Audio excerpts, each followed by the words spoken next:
Hello, welcome to Tech Coaches. आज हम लोग करेंगे, आप एक एग्जांपल लिख सकते हैं। मैंने HTML के थ्रू एक वेबसाइट बनाई है। आप देख सकते हैं यहाँ हेडिंग है, यहाँ पे कुछ हाइपर लिंक्स हैं वगैरह वगैरह। ये दिखने में कितनी बोरिंग लग रही है, लेकिन जैसे हम इस पर क्लिक करते हैं पूरा वेबसाइट ही चेंज हो गई। ये वेबसाइट कोई दूसरे पेज पे रिडायरेक्ट नहीं हुआ, ये वेबसाइट पे बस CSS लग गया है। इससे आप समझ सकते हैं कि CSS कैसे पूरी वेबसाइट को काला काया पलट कर सकता है, और CSS से हमारी वेबसाइट कितनी ज्यादा खूबसूरत लगती है। आप इसको ऑफ भी कर सकते हैं, ऑन भी कर सकते हैं। ये समझाने के लिए कि कैसे CSS हमारी आज के समय या वेबसाइट के लिए कितना जरूरी है। जो पहले वेबसाइट होती थी वो सिर्फ HTML कोड पे लिखी जाती थी, और ये कुछ इसी प्रकार होती थी और बहुत ज्यादा दिखने में बोरिंग होती थी। तो आज हम लोग CSS को इन डेप्थ शुरू करने वाले हैं। तो हम लोग एक नई सीरीज के शुरू करेंगे, अल्फा CSS सीरीज। तो वेट, तो हम लोग आज एक नई सीरीज शुरू करेंगे, अल्फा CSS सीरीज। इसका ये एपिसोड नंबर 1 है। आपको ये जो हमारा ये पूरा PDF है, ये हमारे डिस्क्रिप्शन बॉक्स में मिल जाएगा, या हमारे टेलीग्राम चैनल या व्हाट्सएप चैनल पे ज्वाइन कर सकते हैं। ओके, सो इससे पहले वाली अगर आप सीरीज ने HTML ओजी सीरीज आप लोगों ने अगर देखा होगा, तो उसका ये आगे का पार्ट है। मतलब उसमें आपको HTML पूरा इन डेप्थ में समझाया गया था, तो अब सिर्फ CSS आपको इन डेप्थ में समझाया जाएगा। ओके, तो CSS क्या होता है? इससे पहले जो मैंने आपको बताया था,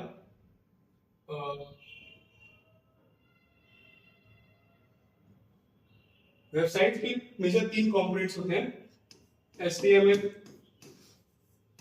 CSS और जावास्क्रिप्ट। मैं यहाँ लिखता हूँ, ठीक है। HTML हम लोगों ने सीख लिया लगभग। CSS अब हम लोग शुरू करेंगे। CSS क्या होता है? जैसे कि फॉर्मेट हो गया, कलर हो गया, कैसे वेबसाइट कैसे दिख रही है, ठीक है। तो CSS का फुल फॉर्म होता है क्या? तो CSS का फुल फॉर्म क्या होता है? CSS का फुल फॉर्म होता है कैस्केडिंग स्टाइल शीट, ठीक है।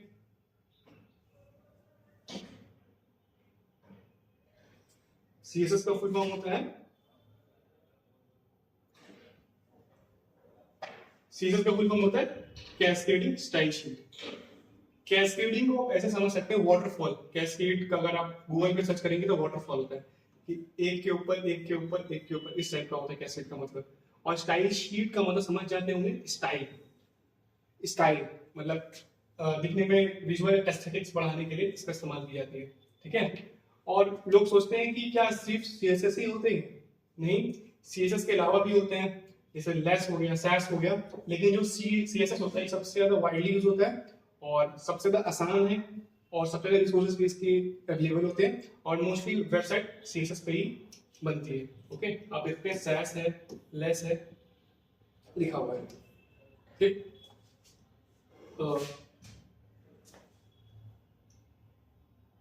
ओके, और CSS का इंपॉर्टेंस क्यों क्या है?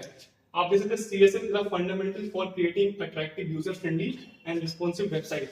Okay, without CSS website would be plain and difficult to read और नेविगेट, ठीक है। CSS क्या है कि वेबसाइट का फंडामेंटल लैंग्वेज है, जो वेबसाइट का अट्रैक्टिवनेस बढ़ाने के लिए इस्तेमाल की जाती है, ठीक है। बिना CSS के वेबसाइट बहुत ज्यादा बोरिंग होगी, बहुत ज्यादा प्लेन होगी। आप यहाँ पे एग्जाम्पल देख सकते हैं। चलिए एग्जाम्पल को देखते हैं। इस पर हम क्लिक करेंगे, जस्ट वंस। ये देख सकते हैं, ये है दुनिया की सबसे पहली वेबसाइट जो टिम बर्नर ली ने ही क्रिएट की थी। और मैं बता दूं, HTML को भी टिम बर्नर ली ने ही क्रिएट किया। आप देख सकते हैं यहाँ पे कोई CSS नहीं है, सिर्फ हाइपरलिंक्स है, हाइपरलिंक्स है, हाइपरलिंक्स है, या कोई टेक्स्ट लिखा हुआ है। अब बहुत ज्यादा प्लेन और बहुत ज्यादा बोरिंग है। ओके, और वाई CSS का सिंपल है कि भैया हमको जब बहुत समय के बाद जब HTML इवॉल्व हो रहा था, तो लोग को लगा कि भैया हमको अपने हिसाब से वेबसाइट बनाना है, हमें थोड़ा सा कलर ऐड करना है, तो उसके लिए CSS का ही इस्तेमाल। CSS नहीं था पहले। पहले सबसे पहले क्या किया गया, HTML को अपडेट किया गया।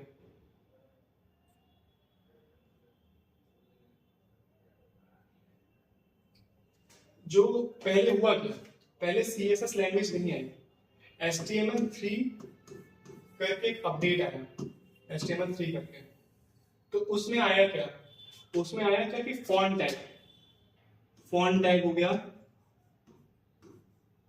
और एक दो तो और फॉन्ट टाइप फॉन्ट टाइप के साथ साथ उसमें कलर भी आप ऐड कर सकते हैं, आप साइज भी ऐड कर सकते हैं।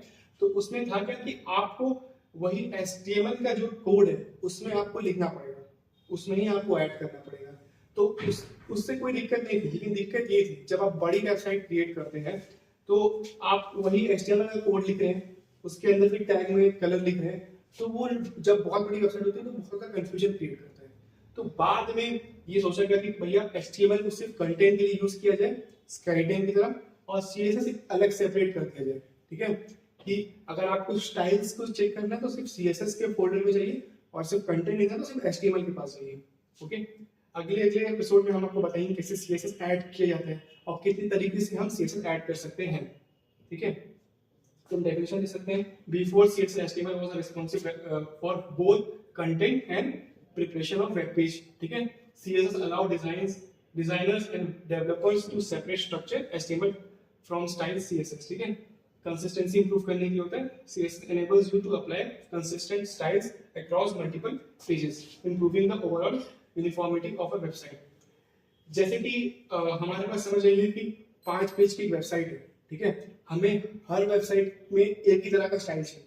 ठीक है, तो आप क्या करेंगे, हर में लिखते जाएंगे, आप टैग डालेंगे, HTML कोड के बाद टैग डाला, HTML कोड के बाद tag, font tag, colour tag, जो भी। तो वो इतना अच्छा नहीं है कि हम HTML का कोड अच्छे से लिख लें, सिर्फ एक CSS का हम लोग फाइल बनाएं और वही फाइल सब कोड पे जुड़ जाए, तो ये ज्यादा आसान रहेगा। तो CSS अलग करता है, कंसिस्टेंसी इंप्रूव करता है और समझने में भी आसान होता है। ठीक है, इजियर मेंटेनेंस, रिस्पॉन्सिव डिजाइन और बेटर परफॉर्मेंस। ठीक है, हिस्ट्री ऑफ CSS। ठीक है, ये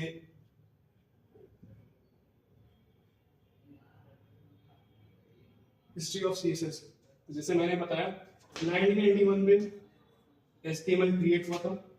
टिम बर्नर-ली ने HTML का इन्वेंट किया था, और HTML के साथ साथ उन्होंने www का भी ये इन्वेंट किया था उन्होंने। और जैसे कि सो द वेबसाइट जो थे पहले से HTML में लिखे आते थे, बहुत ज़्यादा बोरिंग थे, और डेवलपर चाहते थे कि हमारे वेबसाइट और लोग जैसे वो चाहते हैं वैसे वो कर सके, थोड़ा सा उसमें डिजाइन वगैरह डाल सके। तो ये हुआ, और इसके बाद ही जो मैंने बताया कि HTML जब फ्री आया तो उसके बाद थोड़े से अपग्रेडेशन आए। तो अपग्रेडेशन कैसे थे मैं थोड़ा बता देता हूँ। जैसे आप ये स्लाइड में देख सकते हैं, ये देख सकते हैं। ठीक, ये मेरा ही कोड है, आप जैसे इसको देख सकते हैं कि एक सिंपल से कितना छोटा सा एक वेब पेज है।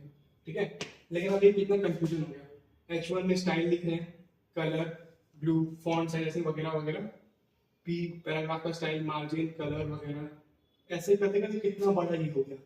एक आप बहुत लोगों को ये बड़ा ही लग रहा होगा, क्योंकि एक सिंपल सी सिंगल पेज भी दिखेंगे, इतनी छोटी सी वेबसाइट के लिए आपको इतना बड़ा बड़ा कोड लिखना पड़ा।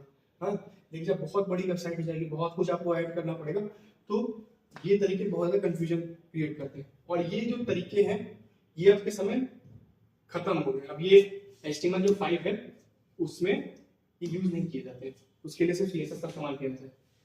और फादर ऑफ CSS कौन है? हाकॉन ब्यूम ली। उन्होंने पहला 1994 में ये उन्होंने प्रपोज किया था CSS के लिए कि CSS के लिए जो स्टाइलिंग का जो चीजें हैं उसको हम सेपरेट रखना चाहिए। 1996 में पहला CSS बना है।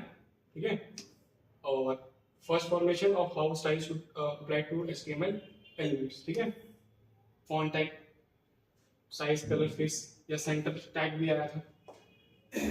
Despite being groundbreaking, CSS1 had limitation in terms of layout control। ठीक है, आपको HTML कोड नहीं लिखना पड़ता था, आप कुछ सेपरेट नहीं बना सकते थे। तो आप देख सकते हैं कि आपको सिंगल लाइन में लिखना पड़ेगा। फिर धीमे धीमे इवॉल्व आया, CSS2 आया, CSS3 आया, अब फ्यूचर है CSS4 का। अब आप CSS3 जो हम लोग लगभग अभी यूज ही करते हैं वही चीज, तो उसमें आप बहुत कुछ जैसे flat box grid animation modules वगैरह भी आए हैं, फ्यूचर में और अपडेट होते रहेंगे।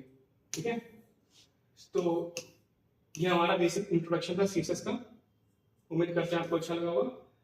फिर से इसको हम लोग देखते हैं। ठीक है, CSS के साथ और CSS के बिना।